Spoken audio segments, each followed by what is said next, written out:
என்னத்த எதுவும் நான்வெஜ் எதுவும் வாங்கலையா?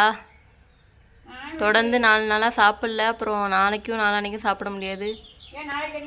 நாளைக்கு ஆடி செவ்வாய், அப்புறம் நாளான்னைக்கு ஆடி பூரம், வெள்ளிக்கிழமை. ஆமாம், இங்கே ஊரில் மீன் பிடிக்கிறாங்க. நீங்கள் அது வருஷம் வருஷம் பிடிக்கிறது தான். ஆமாம், இந்த வருஷம் ஞாயிற்றுக்கிழமை சொல்லியிருக்காங்க. என்ன செய்யறாங்கன்னு தெரியல. ஞாயிற்றுக்கிழமை பிடிக்கிறவங்க சொல்லியிருக்காங்க. சரி, மாமா கூப்பிடு. என்ன வாங்குறது இன்னைக்கு? மட்டன் வாங்கிட சொல்லுமா? மட்டனே வாங்க சொல்லுங்க. இன்னைக்கு மட்டும் சாப்பிட்டா தானே, மீன்லாம் நாளைக்கு மிஞ்சி போயிடும். நாளைக்கு வந்து சாப்பிட முடியாது. நம்ம வீட்டில் 2 நாளைக்கு வச்சுக்கணும். மட்டன் வாங்கிட்டு 2 ரத்தம் வாங்கிட்டு சொல்லு. ரத்தம் பொரியல் பண்ணி ஆத்தா கேட்டாங்க. சரி, மட்டனும் ரத்தமுமா? அவங்களுக்கு ரத்தம் வேணுமா? ரத்தம் பொரியல் பண்ணி கொடுமாண்டாங்க. அதனால அவங்களுக்கு ரத்தம் வாங்கிட்டு வந்து பொரியல் பண்ணி கொடுத்துட்டு நம்மளும் சாப்பிட்டுக்கலாம். சரி, அப்புறம் மட்டன் வாங்கிட்டு சொல்லு. மட்டன் வாங்கிட்டு சொல்லி போதும். சரி, நான் ஃபோன் பண்ணி சொல்லிடுறேன். முட்டை வாங்கிட்டு சொல்லி முட்டை வச்சுக்கலாம். மட்டன் வாங்க போயிருக்காங்க. நான் இப்போ வெங்காயம்லாம் அரிஞ்சு ரெடி பண்ணிக்கிறேன். எல்லாம் ரெடி பண்ணிக்கிட்டு நான் எப்படி செய்யறேன்னு பார்க்கலாம் வாங்க. இப்போ 2 நாளைக்கு தொடர்ந்து இப்போ ஒரு வாரத்துக்கு சாப்பிட முடியாது. இன்னைக்கு ஒரு நாளைக்கு சாப்பிட்டாலாம். அதனால் மட்டன் ரத்த பொரியல் தான் இன்றைக்கி நம்ம வீட்டில். வாங்க பார்க்கலாம். கறி வாங்கிட்டு வந்துட்டாங்க. இப்போ போய் நம்ம அதை கழுவிட்டு குழம்பு வைக்க ரெடி பண்ணிடலாம். ரத்தத்தை பாருங்கள். ரத்தத்தை வாங்கிட்டு வந்ததுமே நம்ம செஞ்சிடணும். கழுவிட்டு வாங்கிட்டு வந்ததுமே செஞ்சிடணும். வச்சோம்னா ரத்தம் நீட்டு போயிடும். 3 இது வாங்கிட்டு வந்திருக்காங்க. இதை போய் நம்ம சுத்தம் பண்ணிவிட்டு இப்போ எப்படி செய்யுதுன்னு பார்த்துடலாம். இது இருக்கும், என்ன வேறு ஒன்றும் இருக்காது, முடிகிடி இருக்கும், அவ்வளோதான். அதை ஒன்றையும் பார்த்துட்டு 2 கழுவி எடுத்துக்க வேண்டியதுதான். ரொம்ப நேரம் வச்சோம்னா இந்த மாதிரி நீட்டு போயிடும். உடனே செஞ்சிடணும். நான் எல்லாமே ரெடி பண்ணிட்டேன். வெங்காயம் தக்காளி எல்லாமே அரிஞ்சிட்டேன். மட்டன் பாருங்கள், நல்லா கொழுப்பு கறியாக, நல்லா நல்லி எலும்பெல்லாம் போட்டு நல்ல கறியாக இருக்குது. நல்லா இளங்கறியாக நெல்லி எலும்பு. இப்போ கழுவிட்டு வந்துடுறேன். இப்போ மட்டன் நல்லா சுத்தம் பண்ணிவிட்டு வச்சுருக்கேன். அதுக்கு தேவையான மஞ்சத்தூள் போட்டுக்கலாம். சும்மா ஒரு 4 சின்ன வெங்காயம் கட் பண்ணி போட்டுக்கலாம். இஞ்சி பூண்டு பேஸ்ட்டில் ஜீரகம், மிளகு, இஞ்சி, பூண்டு இது 4 வச்சு அரைச்சிருக்கேன். இதில் போட்டுக்கலாம். ஒரு 2 ஸ்பூன் போட்டுக்குவோம். அப்புறமா நான் தாளிக்கையில் கொஞ்சம் போடுவேன். அவ்வளோதான். போட்டு இப்போ இதை மூடி போட்டு நல்லா கறிக்கு தகுந்த மாதிரி விசில் விட்டு எடுத்துக்கோங்க. இப்போ ரசம் தாளிச்சிடலாம். மட்டன் ரசம். மட்டன் தண்ணி அப்புறம் லாஸ்ட்டில் ஊற்றிக்கலாம். இப்போ நம்ம ரசம் எப்போதும் வைக்கிற மாதிரி தாளித்து ஊற்றிட்டு, எப்பொழுதும் வைக்கிறதோட கொஞ்சமாக புளி எடுத்து கரைச்சிக்கணும். சும்மா ஒரே ஒரு புளி, ஒரு கொட்டை புளி எடுத்து கரைச்சிக்கிட்டு சோப்பு போட்டு தாளிக்கணும். நான் அப்படி தான் தாளிப்பேன். சின்ன துண்டு பட்டை, கொஞ்சோண்டு இலை,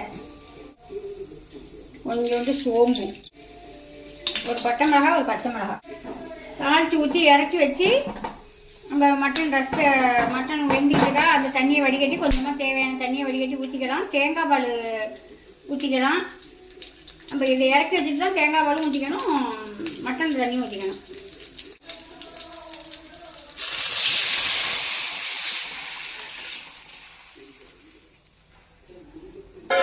அவ்வளோதான். தேவையான உப்பை போட்டு இறக்கிட வேண்டியதான். நல்லா முறைச்சிக்கிட்டு வரையில் இறக்கிக்குவோம். தேவையான உப்பை போட்டுக்குவோம். அவ்வளோதான். நல்லா நுரக்கட்டிடுச்சு.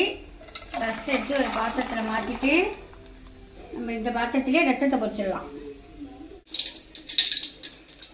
ஒரு சின்ன துண்டு பட்டையும் கொஞ்சோண்டு இலையும் போட்டுக்கிறேன்.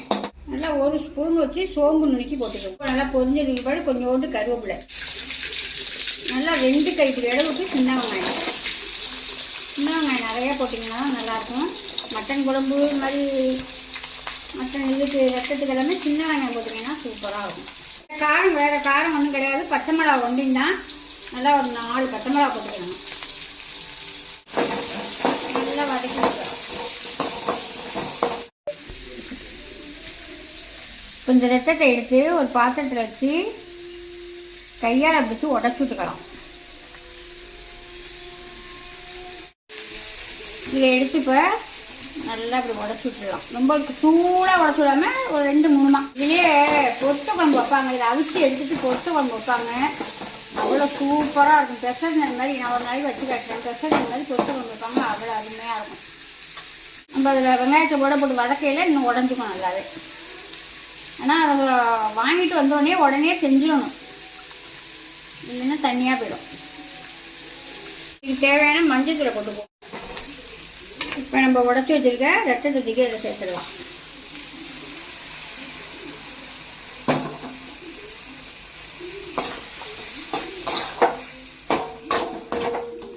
இதை அவிக்கிறது எப்படின்னு பார்த்தீங்கன்னா, எண்ணெய் சட்டியில் தண்ணியை வச்சு அந்த தண்ணியில் வச்சுக்க அப்படியே கொஞ்சம் நாப்பில் வச்சுட்டோம்னா அது நல்லா வெந்து வரும். நம்ம எடுத்து கட் பண்ணிவிட்டு பொரிச்ச குழம்பு வச்சுக்கலாம். வேறு அவ்வளோதான், பொரிச்ச குழம்பு வைக்கலாம். சூப்பராக இருக்கும் பொரிச்ச குழம்பு வச்சோம்னா. இதுக்கு வந்து உப்பு வந்து கம்மியாக போடணுங்க. ஏன்னா அந்த ரத்தம் பிடிக்கையிலே உப்பு போட்டு தான் பிடிப்பாங்க.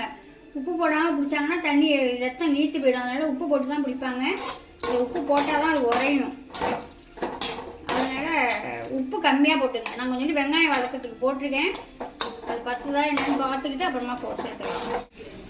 ரசம் இருக்குது இந்த பாருங்க, இவ்வளோ தான் தண்ணி எடுத்துருக்கேன். இதை இதில் சேர்த்துடலாம். தேங்காய் பால் பாருங்க கொஞ்சமாக சேர்த்துக்கலாம் ரசத்துக்கு.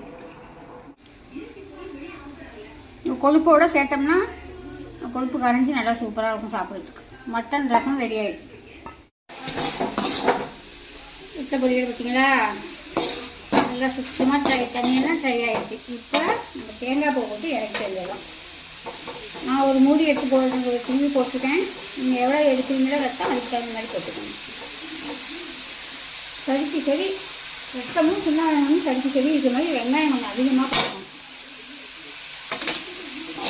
அதே மாதிரி காரமும் கொஞ்சம் அதிகமாக சேர்த்துக்கிட்டிங்கன்னா ரத்தம் விளையாது. காரமும் கொஞ்சம் அதிகமாக சேர்த்துக்கிட்டிங்கன்னா சாப்பிட்றது ரொம்ப நல்லாயிருக்கும். வேறு பாத்திரத்துக்கு மாற்றிட்டு இப்போ இதுலேயே குழம்பு கழிச்சு விடுவோம். ஒரு சின்ன துண்டு பட்டை, ஒரே ஒரு இலை, 2 கிராம்பு. பட்டை எல்லாம் கொஞ்சம் கொஞ்சோண்டு கருவேப்பிலை. இதுக்கும் ஒரு 2 கையளவுக்கு சின்ன வெங்காயம் தான். கொஞ்சமாக உப்பை போட்டு வதக்கணும்னா நல்லா வதங்கிடும். வெங்காயம் வதக்க போட்டு தக்காளி போட்டுக்கணும். ஒரு 2 தக்காளி எடுத்து நைஸாக இருந்துச்சுன்னா அதை சேர்த்துக்கலாம். இஞ்சி பூண்டு பேஸ்ட் முன்னாடியே மட்டனில் போட்டாச்சு. இப்போ கொஞ்சம் ஒரு ஸ்பூன் அதை வச்சு சேர்த்து நல்லா வதக்கிட்டுக்கலாம். ஒரு உருளைக்கிழங்கும் ஒரே ஒரு கத்திரிக்காயும். இந்த மட்டன் குழம்புக்கு அந்த உருளைக்கிழங்கு கத்திரிக்காய் போட்டோம்னா அதுவே நல்லாயிருக்கும். இதையும் போட்டு இதோட வதக்கிட்டு இதுக்கு தேவையான மிளகாத்தூள் மல்லித்தூளையும் இதோட போட்டு வதக்கிக்கலாம்.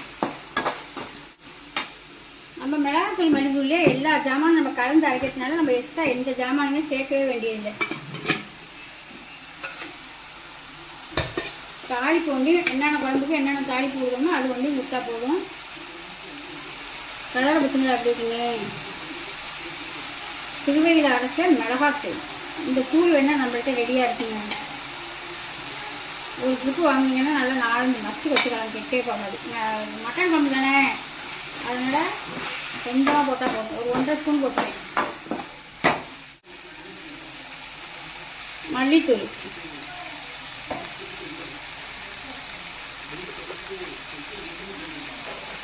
ரெண்டு ஸ்பூனும் மல்லித்தூள் போட்டுருக்கேன்.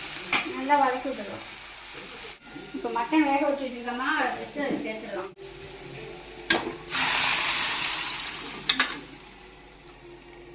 அவ்வளோதான். தேவையான தண்ணியை ஊற்றிக்க வேண்டியதான்.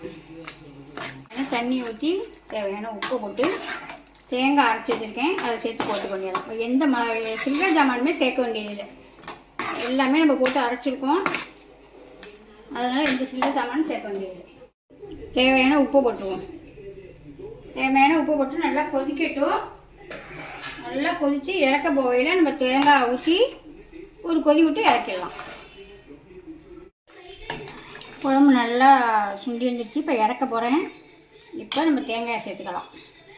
வெறும் தேங்காய் மட்டும்தான் சேர்த்துட்டு ஒரு கலக்கி விட்டு ஒரு கொதி வரட்டும். மூடி வச்சு ஒரு கொதி வந்தோடனே இறக்கிடலாம். தேங்காய் போட்டு ரொம்ப நேரம் கொதிக்க விடக்கூடாது. அவ்வளோதான்.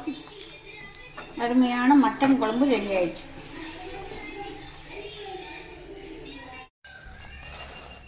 சமையல் வேலைலாம் ரெடி ஆகிடுச்சு. இப்போ என்னென்னா பச்சரிசி கழுவி காயப்பட போகிறேன்.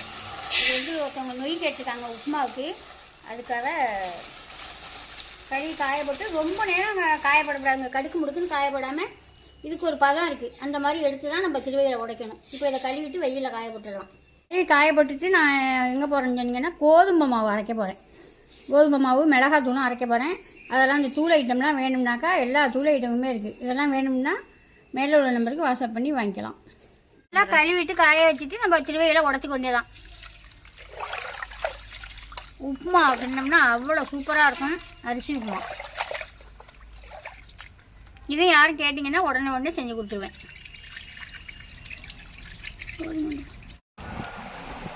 மட்டன் குழம்பெல்லாம் ரெடி ஆகிடுச்சு. சூப்பராக ரெடி ஆகிடுச்சு பாருங்கள். மட்டன் குழம்பு, மட்டன் ரசம், ரத்த பொரியலும் வீடியோ போட்டுருக்கேன், எல்லாத்தையுமே பாருங்கள். அவ்வளோதான் ஃப்ரெண்ட்ஸ், எல்லா வேலையும் முடிஞ்சது. இப்போ சாப்பிட போகிறோம். இந்த வீடியோ பிடிச்சிருந்தா லைக் பண்ணுங்கள், ஃப்ரெண்டுக்கெல்லாம் ஷேர் பண்ணுங்கள், மறந்துடாமல் சப்ஸ்கிரைப் பண்ணுங்கள். பாய்.